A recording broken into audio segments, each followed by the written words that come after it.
Bonjour Bonjour. à vous, bonjour à vous tous. Nous démarrons notre nouveau webinaire. Je voulais d'abord inviter ce matin ici présents qui ont accepté donc et qui ont souhaité rejoindre le webinaire donc où nous aurons à évoquer donc effectivement la place de la filière de la communication dans la reprise. Pour ce faire, en effet, donc j'ai souhaité réunir donc 4 invités. L'un d'entre eux, malheureusement, pour des contraintes de dernière minute, n'a pas pu se joindre à nous. Il s'agit de Éric Rousset et j'essaierai d'en être donc son porte-parole. Pour autant, donc effectivement, je remercie Nicolas Boudot donc d'avoir accepté, directeur de la communication de Casino, donc de jouer ce jeu, donc du regard à apporter à la fois sur qu'est-ce qui s'est passé, comment avons-nous vécu cette crise sanitaire et aujourd'hui crise économique, comment nous anticipons la reprise et nous la regardons, et quel regard vous portez sur la filière. Merci François Barral, donc directeur général donc d'Avas, donc Factory, de nous parler également donc d'accepter ce jeu également important où tu mettras l'homme au sens noble du terme avec un grand H, donc au cœur du sujet, la place des marques effectivement et ô combien elle est importante et le rôle que la publicité effectivement et donc doit apporter dans ces transformations et la contributeur donc dans la reprise économique. Jacques-Édouard, on est très heureux de t'accueillir. Tu es notre homme international. Tu es l'homme qui aujourd'hui préside la France, la Belgique et le Luxembourg, Xerox, mais que tu restes toujours un pied outre-Atlantique pour regarder donc ces grandes tendances mondiales de ton groupe. Tu es un acteur du B2B. Tu es un acteur des technologies. Tu es un acteur de la part entière de la communication. On en parle souvent ensemble. On travaille d'ailleurs beaucoup ensemble sur ces sujets-là pour mettre en regard effectivement l'ensemble des acteurs de la communication, quels que soient donc les profils qu'ils portent. Et tu es un porteur également d'innovation par essence même, par l'ADN même du groupe Xerox. Et aujourd'hui, pour sa mise en application très opérationnelle sur le territoire national, et je suis bien placé pour en parler puisque tu regardes avec tout l'intérêt donc l'ensemble de l'écosystème d'innovation en France. Eh bien, écoutez, alors, je souhaitais passer la parole à Éric Rousset, qui, effectivement, dans ses fonctions au sein du groupe La Poste sur la BU Média, a des fonctions d'études avec lesquelles nous travaillons beaucoup, l'Observatoire, à la fois au titre de Balmétrie, au titre des études que lui-même réalise avec le BUP, au titre de l'IREP qu'il préside. Éric souhaitait, pour les échanges que nous avions partagés ensemble, donc parler d'abord de la situation du vécu. Effectivement, moi je ne cesse à rappeler que le poids de la communication est un poids de la communication majeur sur l'économie nationale. Au-delà des 39 milliards qu'il représente, c'est la contribution au PIB qui est tout à fait considérable et qui est x7 de ce même montant. Oui, c'est ce que j'entends. Bonjour Éric. Éric, tu nous as rejoint. Formidable. J'avais commencé à faire ton discours, si tu veux, pour parler des études. Éric, est-ce que vous m'entendez ? Vous m'entendez ? Oui, parfaitement. Bon, je suis désolé de ce contretemps, mais pour tout vous dire, j'ai fini par piquer le PC de mon patron parce que il était équipé de Chrome et pas moi, et ça aurait pris trop de temps pour télécharger, il faut passer par les autorisations, etc. Un clin d'œil pour nous tous, et je crois que ça nous renvoie tous au problème des technologies, mais je crois que Edouard aura un mot à nous dire sur le sujet. Ce que je te propose, Éric, peut-être que tu puisses ouvrir le point. Je sais que tu reposes la situation des données économiques et financières sur lesquelles nous avons travaillé avec toi et tu nous informes régulièrement sur ces tendances. Ça, c'est la première question. Je voulais que tu nous donnes un panorama en 2-3 minutes. Et puis aussi te poser une question en disant, et toi qui représente également donc dans une BU, mais qui a une vision du groupe La Poste, quelle était la posture effectivement de La Poste sur ses budgets marketing communication, puisque vous avez ces deux casquettes qui est à la fois un acteur important de notre filière et à la fois un annonceur important sur le territoire national. Tu as 4 minutes, pas plus, mon collègue. Bon, merci. Puis encore, désolé pour cette arrivée. Donc je prends 2 minutes déjà pour ma casquette, non pas La Poste, mais la casquette de l'IREP. Ce que l'on constate quand même, donc on fait une mesure trimestrielle des recettes nettes des médias depuis bien longtemps. Juste un mot de contexte. L'année 2019, déjà, c'est fini quand même de manière très mitigée, puisque facialement, le marché les recettes nettes des médias, y compris le digital, étaient en croissance à plus de 2,6, mais les médias, on va dire historiques, étaient quand même déjà en décroissance à moins 0,6. Donc, on partait sur une base un peu compliquée. Même la télé, sur l'année 2019, était à moins 0,7. Et puis le démarrage d'année, on a bien senti qu'il était un petit peu poussif. Et à la fin du premier trimestre, donc avec 15 jours de confinement, on finit déjà à moins 13, ce qui montre quand même l'ampleur du choc. Alors avec effectivement certains médias qui ont été totalement à l'arrêt pendant 15 jours du mois de mars, je pense notamment à la communication extérieure. On était confinés, donc à quoi bon payer des campagnes de communication extérieure, arrêt total de l'imprimé sans adresse, et puis les salles de cinéma. Alors, le cinéma est un média assez modeste en termes de poids économique, mais il n'empêche que ça a pesé lourd dans les recettes. Et puis les autres médias ont subi des coupes drastiques dans les budgets. Au départ, c'était plus parce que fermeture de tous les commerces sauf les essentiels. Mais plus besoin quasiment de communiquer, parce que de toute façon, c'était la seule sortie quasiment possible. Et puis des coupes aussi dans les promos. Donc on a un choc très, très violent. Ce que l'on a mis en place, alors malheureusement, je ne peux partager les résultats parce que on a mis pour la première fois en place à l'IREP une mesure mensuelle avec les principales grandes régies. Les résultats leur sont réservés, vous pouvez comprendre pourquoi. Les baisses d'avril et de mai font peur. Il y a quand même sur des médias qui ont continué à émettre, hein, je pense à la radio et la télévision, les baisses sont quand même assez phénoménales. Et voilà, donc quand même grande inquiétude sur l'ampleur du choc, d'où d'ailleurs des prises de position, que ce soit des agences ou des médias, en disant mais il faudrait peut-être trouver des arrangements sur l'impôt. Enfin, il y a comme un certain nombre de suggestions qui pour l'instant ont été balayées. Voilà, et donc je ne peux pas trop empiéter sur mon temps de parole. Alors, donc, qu'est-ce qu'on voit aujourd'hui? C'est que il y a deux sources de frilosité. D'abord, une frilosité de marques qui ne savent finalement pas trop comment reprendre la parole. Il y a eu quand même pendant 2 mois et demi, des grands discours sur le monde d'après, ce sera pas le même, d'autres disant ce sera pire qu'avant. Bref, c'est vrai que ça peut poser des questions sur comment je renoue le contact avec mes consommateurs. Donc ça peut créer effectivement quelques frilosités dans les prises de parole. On voit malheureusement quotidiennement, notamment dans le retail, quasiment des redressements tous les jours, et qui nous inquiètent parce que ça touche de grandes enseignes qui sont quand même des annonceurs majeurs, sans compter bien évidemment des secteurs qui sont très actifs sur cette période, je pense notamment au tourisme, et voilà, on connaît le contexte. Les objectifs sont assez modestes, même si, d'un point de vue sur la partie que je vois le mieux, du courrier publicitaire, il y a eu par exemple un très fort redémarrage de l'imprimé sans adresse à partir du 25 mai, quand les gros distributeurs se sont remis, enfin les distributeurs de prospectus se sont remis au travail.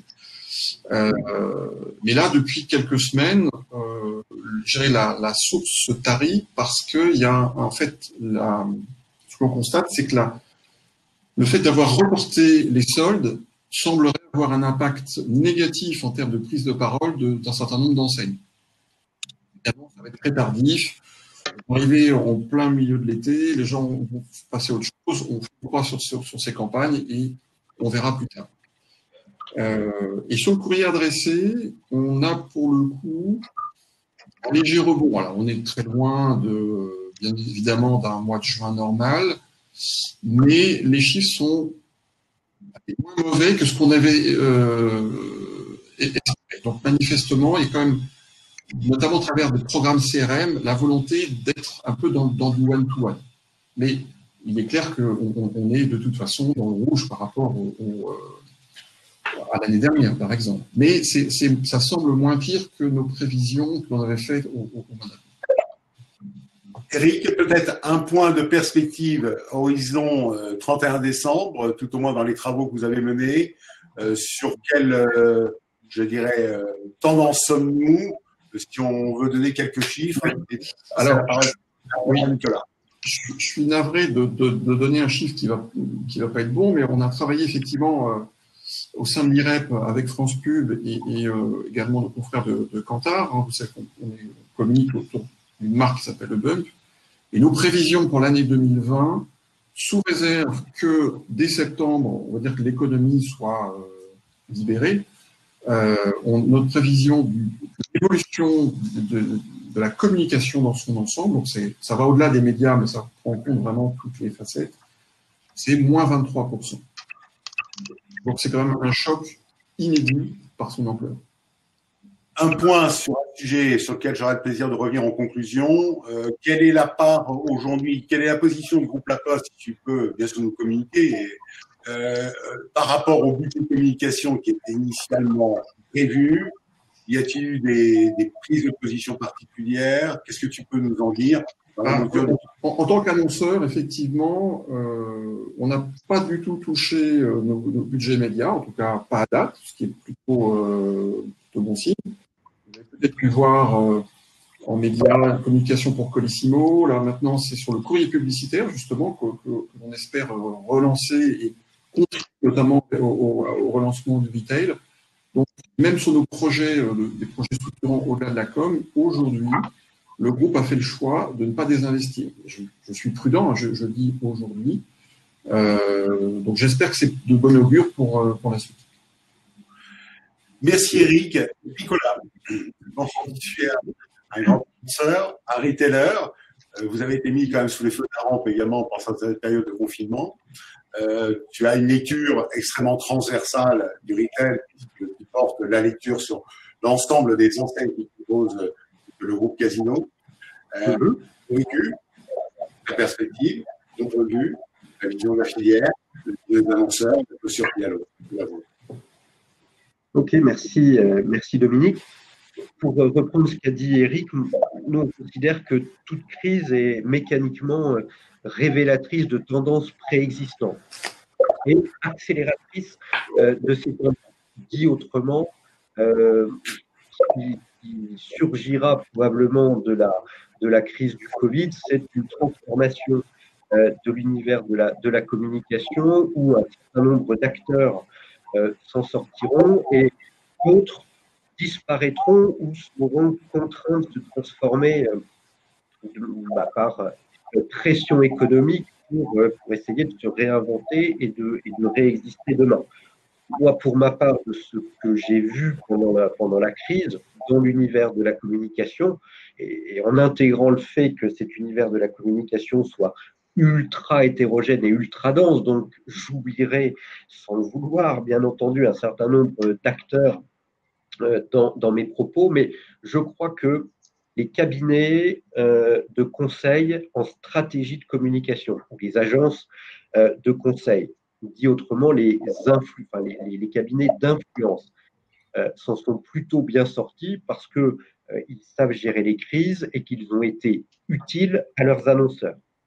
Et qu'en plus, par définition, ces structures-là que nous utilisons, nous, au sein du groupe Casino, ont produit pas mal d'intelligence et nous ont permis, dans une période particulièrement complexe, de répondre aux enjeux de communication et de répondre aux crises médiatiques, mais pas seulement, qui sont nées pendant le gros de la crise, donc au mois de mars et au mois d'avril. Donc celles-ci s'en sont bien tirées et ont plutôt progressé. De la même façon, les structures qui gèrent de la communication digitale ou du social media s'en sont aussi plutôt bien sorties pendant la crise. En tout cas, c'est ma perception. Et puis ensuite, alors les petites agences de RP ont été en grande difficulté. Toute la partie impression papier en très très grande difficulté. Je parle même pas de l'événementiel. Et les régies publicitaires qui, elles, pour le coup, ont eu du mal à tirer leur épingle du jeu, alors même, et c'est le paradoxe, qu'on n'a probablement jamais autant consommé de médias audiovisuels que pendant la crise du Covid. Donc, si je résume, les producteurs d'intelligence, avec un petit i, s'en sortiront. Les générateurs de flux, ceux qui n'apportent pas ou peu ou pas suffisamment de valeur ajoutée dans les actions quotidiennes de la communication, se trouveront ou se trouvent déjà malheureusement dans une situation qu'on peut qualifier en droit d'irrémédiablement compromise, c'est-à-dire qu'ils sont en risque de disparition. Une fois qu'on a dit ça, on peut pleurer sur la situation ou considérer au contraire que la crise, comme accélératrice et révélatrice de tendance, peut porter un espoir sur notre filière de la communication en continuant d'améliorer sa professionnalisation, sa qualité, la qualité des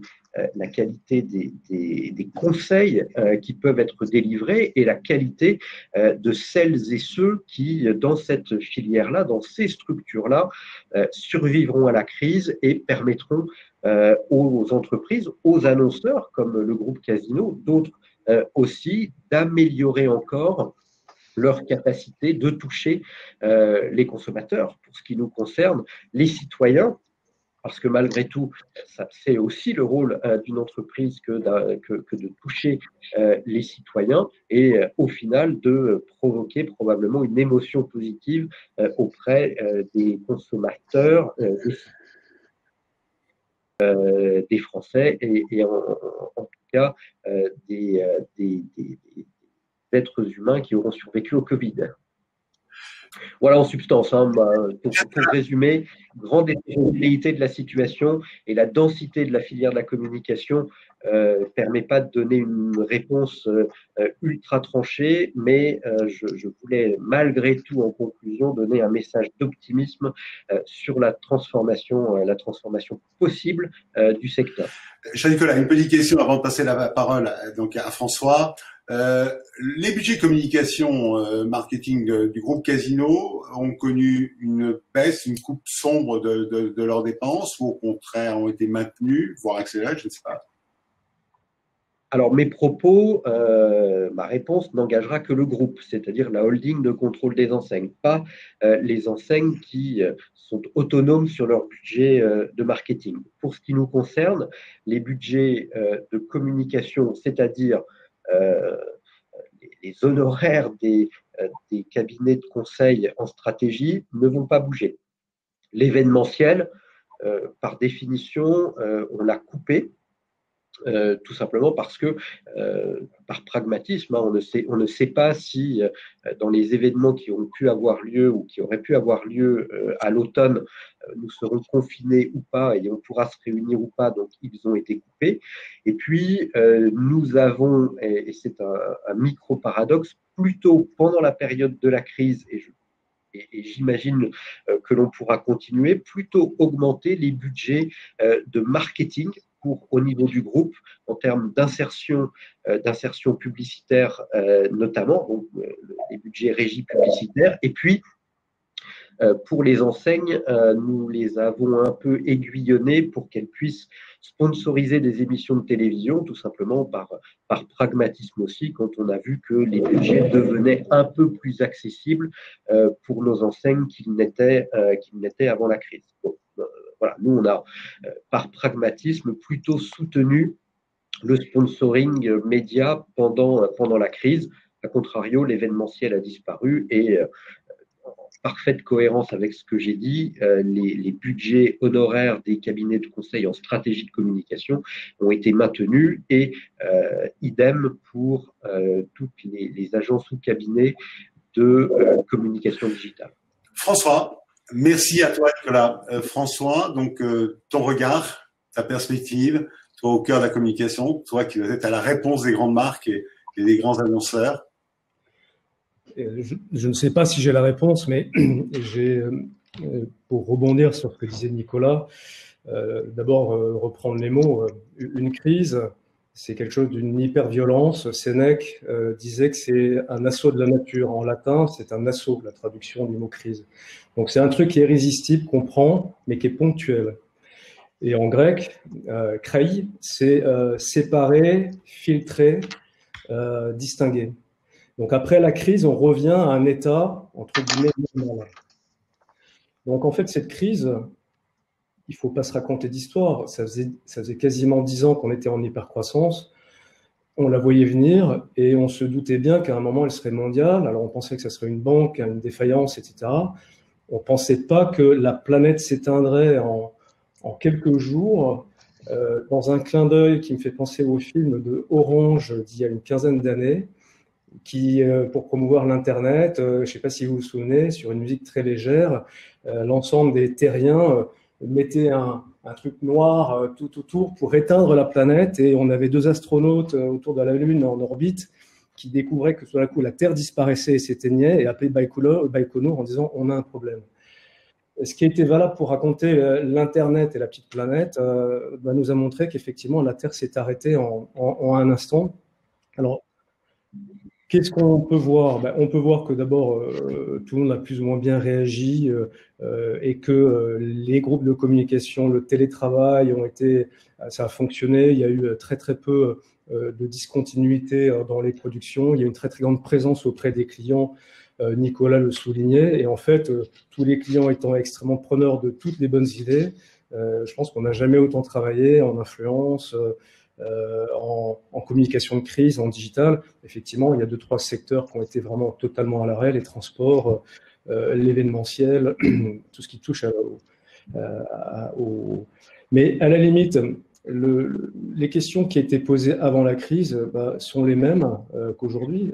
Et quand on avance à interroger ses clients dans le cadre en disant comment on peut vous aider tout de suite maintenant à trouver des solutions nouvelles, tous nos clients nous ont dit moi, mon problème, en fait, c'est comment je redis à mes consommateurs et mes clients, et mes employés d'ailleurs, comment je redis la contribution positive de ma société, de ma marque à mon environnement. Un sujet de contribution. Donc, un sujet très, très haut. Et tout le monde nous a dit mon enjeu maintenant, c'est de trouver les bons moyens et le bon ton pour renouer avec chacun. Et paradoxalement, je ne sais pas si c'est un sujet de budget, puisque certains baissent, d'autres augmentent, et beaucoup vont le laisser à peu près pareil. C'est certain que ça sera en diminution, mais ce qui est très intéressant, c'est de voir que les questions que la crise nous pose étaient posées avant cette crise. Et en tant que membre de l'AACC, l'Association des agences conseillères en communication, et dont je dirige la délégation de la production, on voyait bien qu'il y avait des questions qui étaient posées, et on avait commencé des groupes de travail qui étaient 5 sujets. Quel modèle de consommation à promouvoir? Quelle est la place des marques avec le digital ou à l'ère digitale? Quelle éthique? Quel modèle de régulation? Quel modèle économique pour que les agences ne disparaissent pas? Et quel est le rôle et la vision des médias? Et on avait créé un grand débat qui a mené à des états généraux dans lesquels nous estimions que l'AACC et l'ensemble des acteurs de la filière de la communication devaient fusionner dans une logique d'agence unie pour peser dans les discours globaux au niveau de l'État et au niveau des sujets métiers.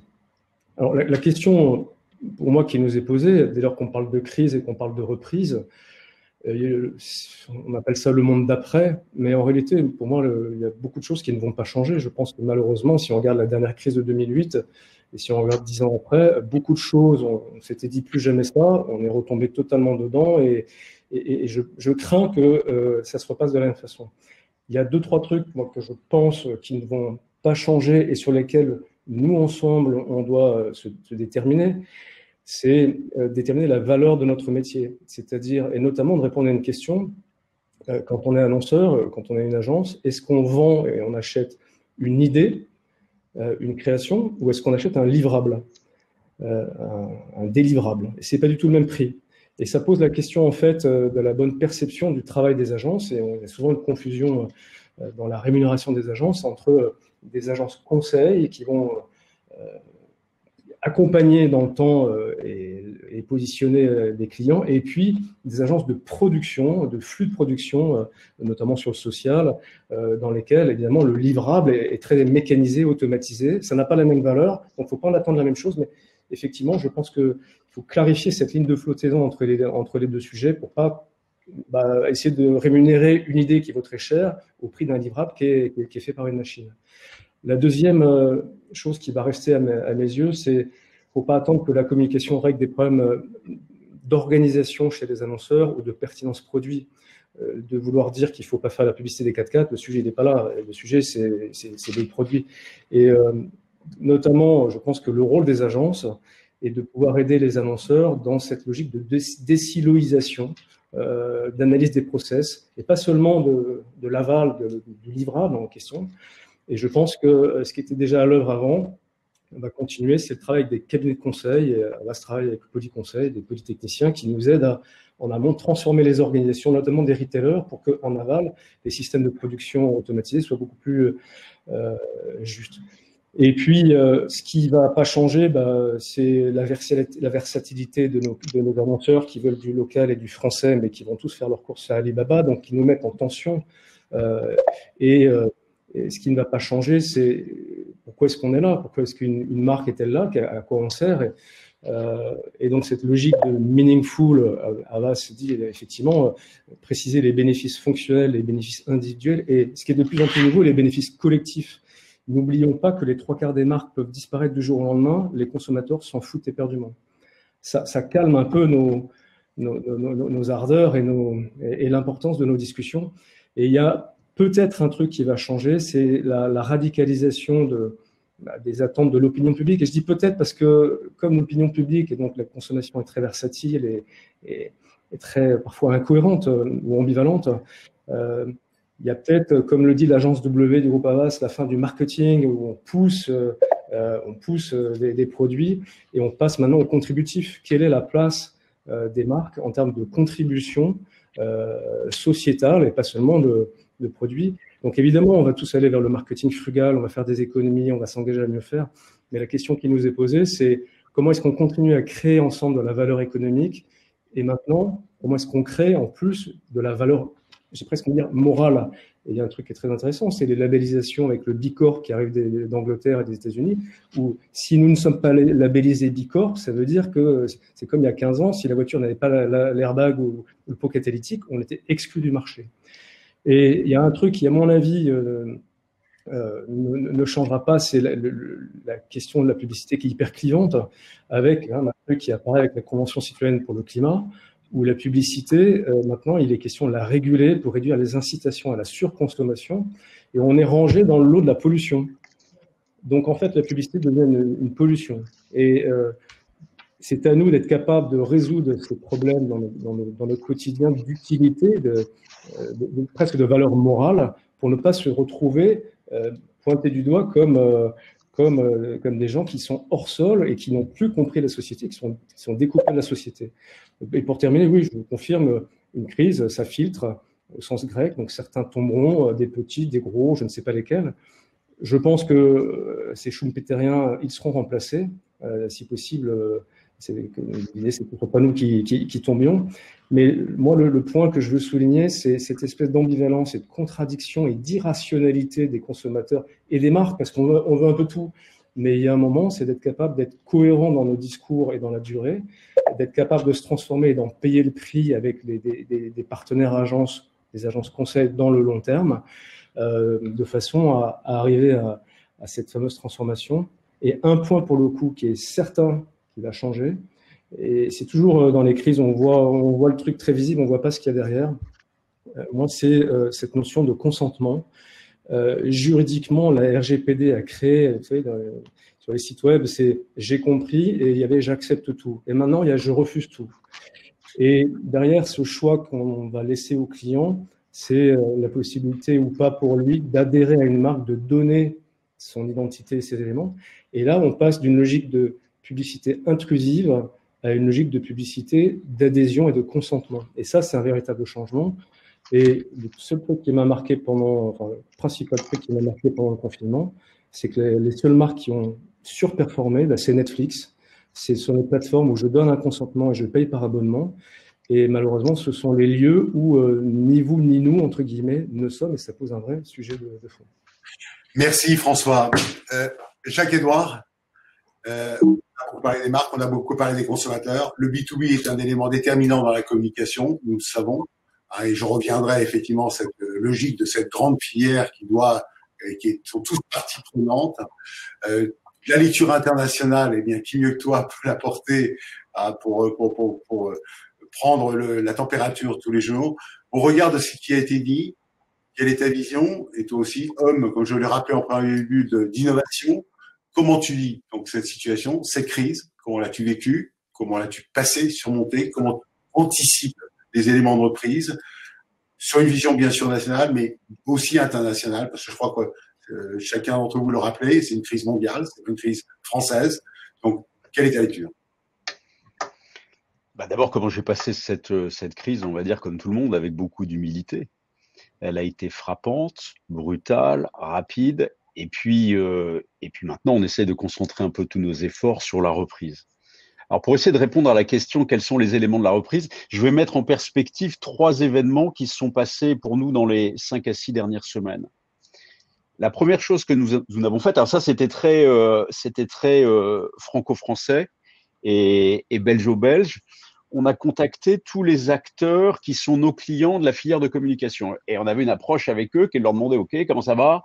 Qu'est-ce qu'on peut faire pour vous aider? Comment on peut vous accompagner dans la reprise? Et ce qu'ils nous ont donné, ça fait vraiment écho à ce qui a été dit par Nicolas et François. Le premier point qu'ils nous ont donné, c'est qu'il faut nous aider à faciliter l'accès aux données, l'accès aux clients. Ça a été le premier message. Ensuite, le deuxième message, c'est qu'il y a une demande de créativité. Aidez-moi, j'ai besoin d'être créatif, j'ai besoin d'être visible. Le troisième message, il y a un besoin de confiance. Sachant que la confiance, c'est plus dans les actes que dans les paroles. Donc là aussi, comment vous allez m'accompagner pour que je sois capable de matérialiser cette confiance? Et le dernier élément, même s'il est dit souvent, et toi Dominique, tu es vraiment un des chantres de ça, il y a un besoin de collaboration. Parce que les clients de nos clients, acteurs de la communication, demandent des solutions, pas une pièce, pas une agence de. Ils veulent vraiment une solution globale. Donc, il y a un besoin de collaboration. Il ne semble pas que cette collaboration soit complètement activée.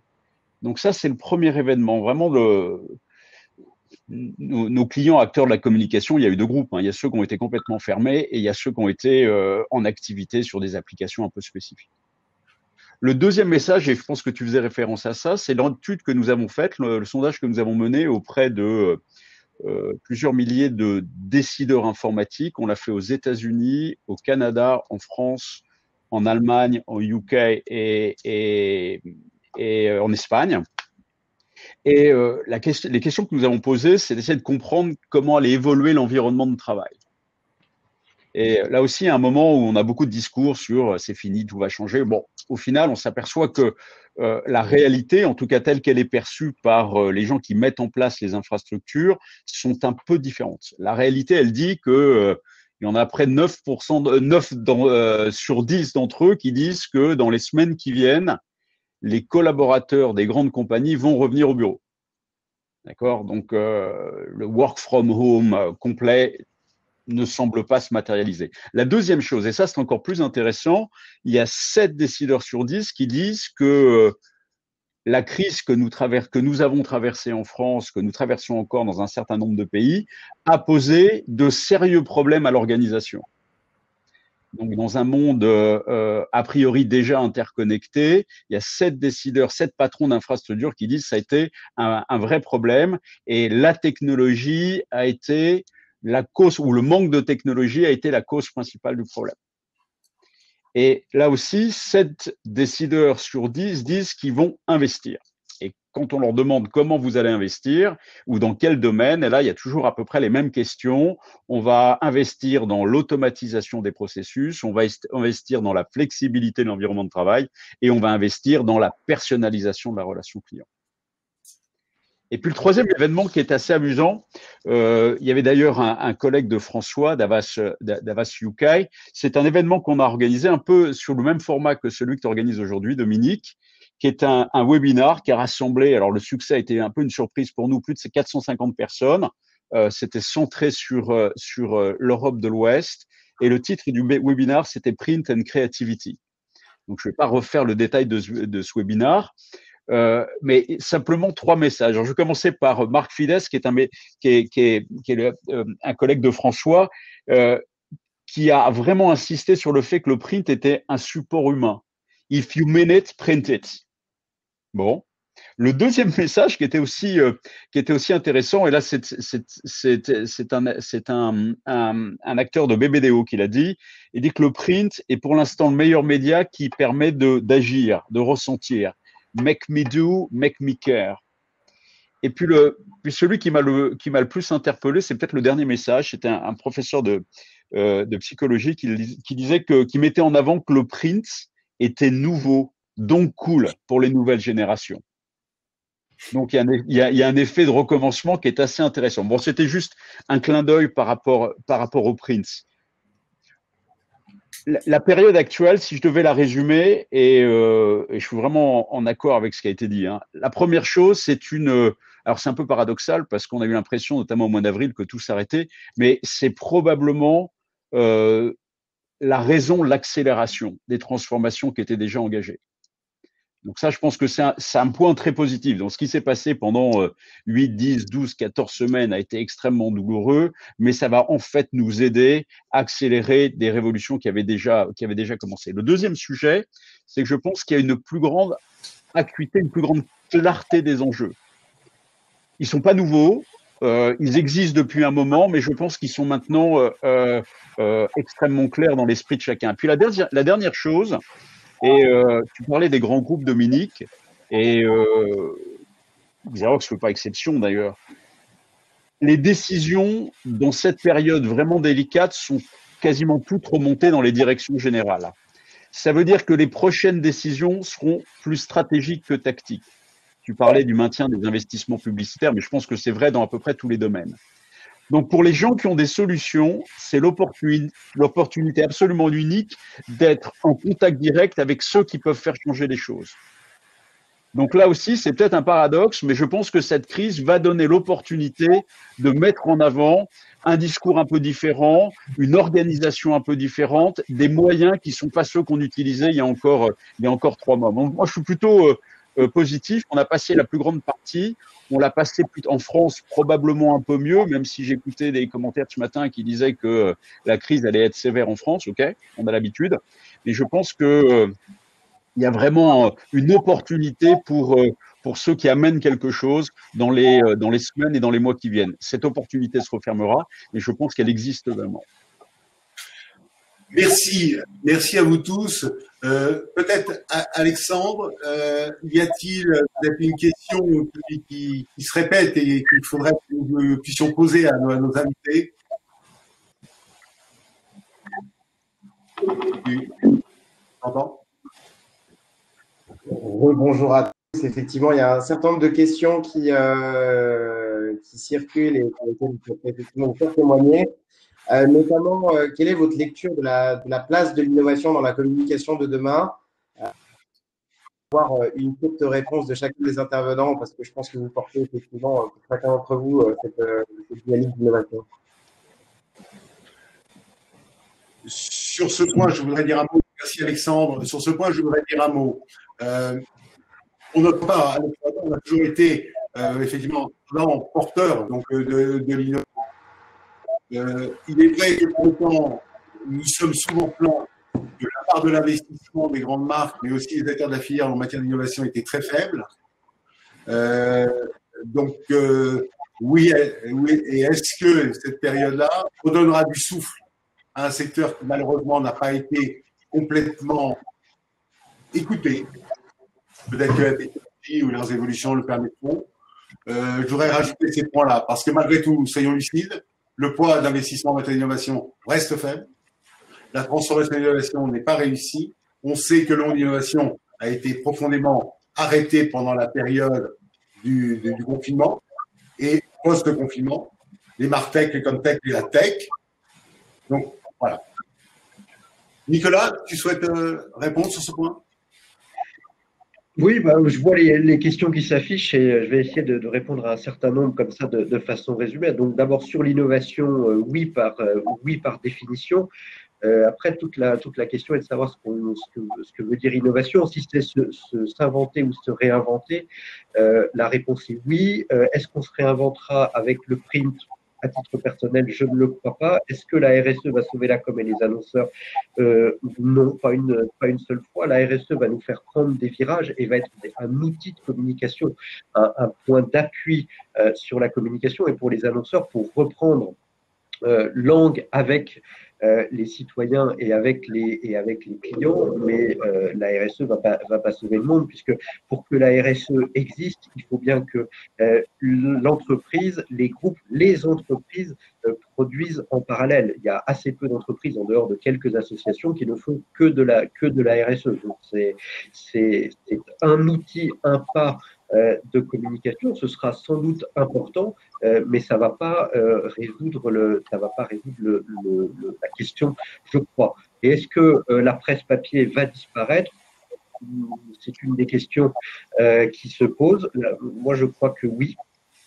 Et tout simplement parce que c'est en cohérence avec le propos tenu depuis le début de cette conférence, c'est que toute crise est révélatrice d'une tendance et que la presse papier était déjà en très grande difficulté avant la crise et que la crise n'a fait qu'accélérer cette tendance-là. Et à la limite, en bon schumpeterien, je vais vous dire presque tant mieux, parce que va naître probablement d'autres médias avec des journalistes tout aussi compétents que celles et ceux qui sont dans la presse papier aujourd'hui sur le web et qui peut-être, on peut l'imaginer, seront un peu plus indépendants qu'ils ne le sont aujourd'hui, étant donné que la presse, de plus en plus, et on peut le déplorer comme citoyen, appartient de plus en plus à un petit groupe de personnes.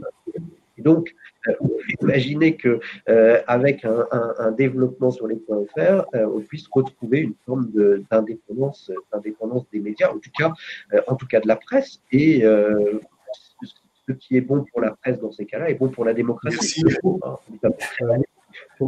mot d'innovation, en fait, l'innovation, ça veut dire investissement. Investissement, c'est possible si vous avez de l'argent, si vous êtes rentable. Donc, en fait, il y a deux questions qui sont posées. La première question, c'est que dans les agences, la valeur, les assets, ce sont les gens. Et on a un sujet, en fait, on a un vrai sujet de business model, c'est qu'aujourd'hui,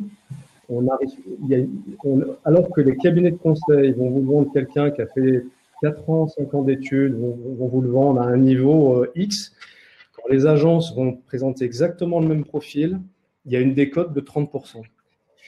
Et donc, ça pose un problème parce que tout d'un coup, c'est comme si on était, alors qu'on a les mêmes profils et on demande à des gens qui doivent analyser la société, c'est des gens qui ont fait des études, ce sont des gens qui travaillent, c'est pas des gens qui vont instantanément avoir le truc au feeling et sur un coin de table vont sortir l'idée du siècle. Il y a du travail, donc ça veut dire de l'intelligence. Le problème qu'on a aujourd'hui, c'est un problème de rémunération et j'ai pas la réponse, mais il faut qu'on réussisse si on veut de l'innovation, ça veut dire qu'il nous faut des idées. Pour avoir des idées, il faut des gens intelligents, créatifs, qui vont penser différemment et pas des gens qui vont reformuler ce qui existe déjà. Donc, c'est le sujet de la rémunération et le sujet de l'investissement dans des talents, un véritable sujet, qui est à la fois qui est lié à la rémunération que nous recevons des annonceurs. Et il suffit de regarder, et on ne va pas pleurer parce qu'il y a plein d'annonceurs qui sont en perte, donc ce n'est pas le sujet de dire on n'a pas une rémunération à 2 chiffres, le sujet n'est pas là. Le sujet, c'est d'avoir de l'argent pour pouvoir investir dans des gens. Et le deuxième sujet, c'est d'être capable, à mon avis, c'est moins d'investir dans la techno, même si c'est déjà le cas à peu près partout, mais plus ça va aller, ça va être d'être capable d'investir sur la transformation des organisations. C'est-à-dire que ça remonte au-delà du sujet de la communication, parce qu'il y a un moment, on nous demandait de faire de plus en plus vite, de moins en moins cher et avec des idées de mieux en mieux. On voit bien le gain marginal est plutôt à tendance à diminuer. Et il y a un moment, il faut une rupture. Nicolas parlait d'une crise, c'est révélateur de problèmes qui étaient latents dans un système.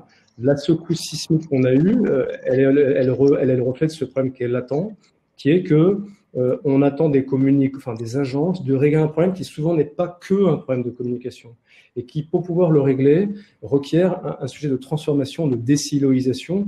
On parle de retail, par exemple. On parle d'imprimés sans adresse. Il y a des leviers d'économie, de time to market qui sont colossaux. La plupart des choses sont automatisées. La partie qui est chez les agences, c'est la partie aval dite de publishing et de diffusion.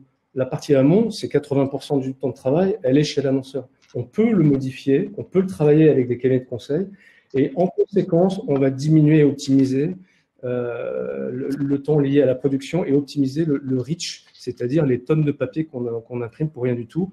Les économies, elles sont là. Donc, vous voyez, c'est au-delà du sujet de la communication. Encore faut-il qu'on puisse effectivement avoir ce niveau de discussion, et je l'ai eu il n'y a pas longtemps avec un très gros retailer. La discussion était effectivement comment je transforme le pack. Le pack, c'est 25% du chiffre d'affaires, c'est des centaines de personnes et c'est en permanence. Et à la fin, ça s'est terminé avec un sujet de pré-presse. Combien vous faites le pré-presse? C'est pour moi une occasion manquée de transformer, d'innover.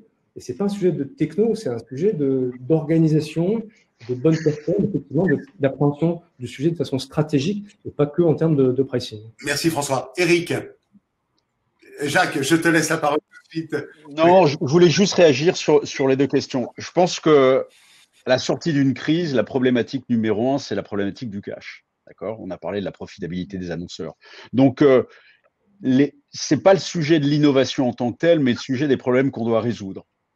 Et pour beaucoup de nos clients, enfin pour nous, je veux dire, on a des sujets qui sont tout de suite maintenant. Comment je continue à régler les missions pour lesquelles mon entreprise a été créée. Et puis il y a pour demain. Comment je vois demain. Donc c'est probablement une période extrêmement porteuse pour l'innovation applicative. C'est-à-dire, c'est pas l'innovation en tant que telle, mais voilà le problème. Et l'exemple qui a été donné par François, c'est le bon. C'est le dernier exemple que tu as donné, c'est exactement ça qui se passe. C'est-à-dire qu'on n'est pas en train de discuter de l'élément pré-presse, mais comment on peut, dans cette chaîne de valeur, comment je peux vous convaincre que cette chaîne de valeur va vous aider à régler votre problème.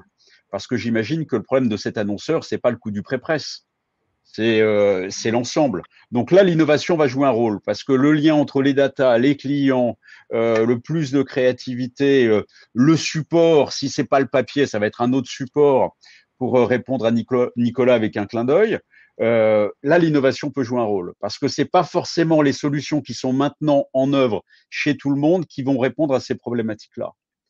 Et après, il y a aussi demain, quel sera le monde de demain, quels sont les paris que je fais. Ça, c'est réservé à ceux qui ont suffisamment de trésorerie pour se poser la question du tout de suite et la question du demain. Donc, ces périodes tendues sont toujours une chance pour l'innovation en action. Désolé, Eric. Eric, pardon, merci à toi. Moi, je pense qu'effectivement, l'innovation, elle est indispensable, mais il y a quand même un point qu'il ne faut pas perdre de vue, c'est les usages consommateurs et ce qu'ils attendent au quotidien. Moi, je voudrais citer un chiffre. On a fait une enquête auprès des Français juste après le confinement pour voir quels étaient les leviers médias qui leur avaient manqué. Aussitôt que ça puisse paraître, c'est le prospectus qui leur a manqué le plus en termes de fonction. Parce qu'effectivement, pendant 2 mois, ils n'avaient plus du tout. Et parmi les autres questions qu'on leur a posées, c'est finalement quels sont les canaux qui leur sont le plus utiles pour leurs achats.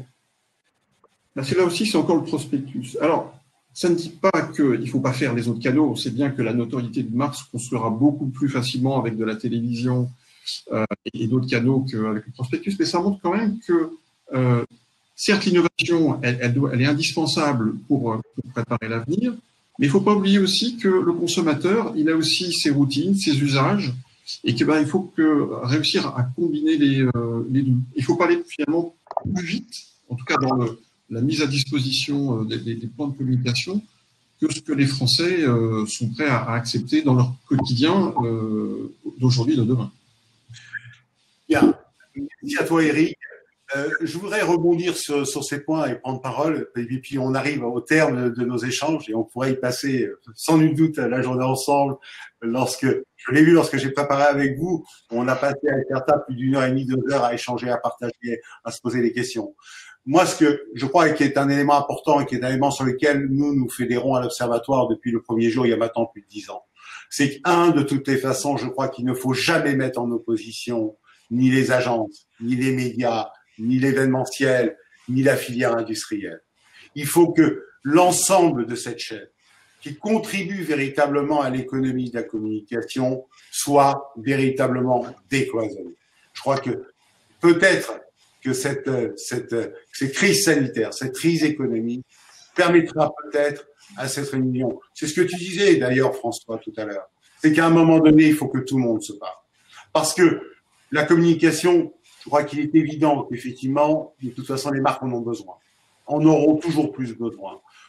Quand Nicolas insiste sur le fait qu'effectivement, lorsqu'on est en période de crise, on va faire appel à des cabinets d'influence, on a besoin de ces acteurs-là.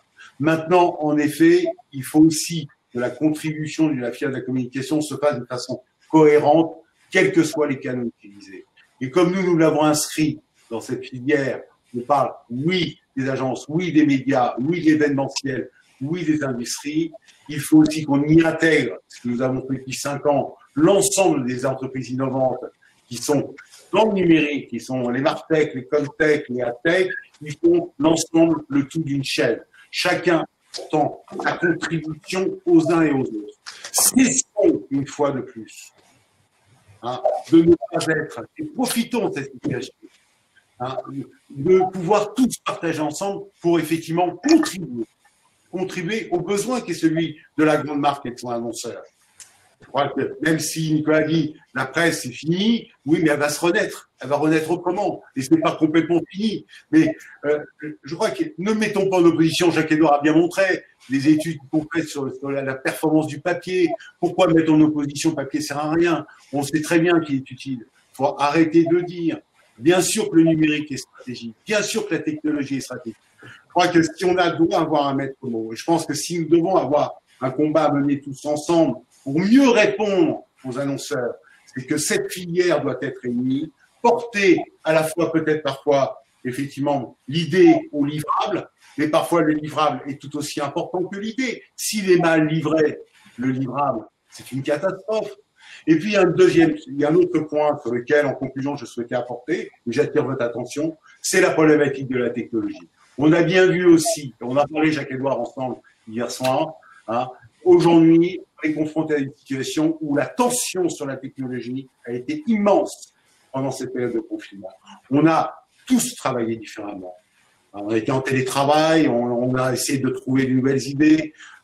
Et quand on lance un webinar, c'est rigolo. Et parfois, une fois sur deux, parfois on patine. Quelqu'un n'arrive pas à se connecter. Regarde mon cher Eric, et Dieu sait que je sais qu'il était extrêmement impliqué dans les technologies sur ces sujets-là. Mais on voit bien qu'on a encore des limites de connexion. Comment est-ce possible? Et puis, je crois qu'on ne doit pas créer la fracture. Il n'y a pas les grands, il n'y a pas les petits. Comme en France, il n'y a pas les gens intelligents et puis les gens des campagnes. Je crois que les événements récents ont montré qu'on devait être donc, dans une démarche beaucoup plus solidaire. Et par contre, un dernier point qui me paraît essentiel, c'est que malgré tout, soyons pragmatiques. Aujourd'hui, nous le visons tous, nous en parlons souvent, Eric, c'est 700 grandes marques qui consolident 90% de la communication en France. Moi, j'ai un mot d'ordre. C'est indispensable.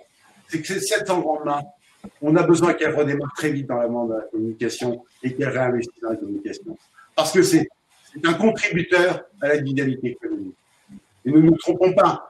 Et je m'entends dire aujourd'hui, oui, on verra en septembre. Septembre, ce sera beaucoup trop tard. N'attendons pas septembre. Nous sommes aujourd'hui, effectivement, fin juin.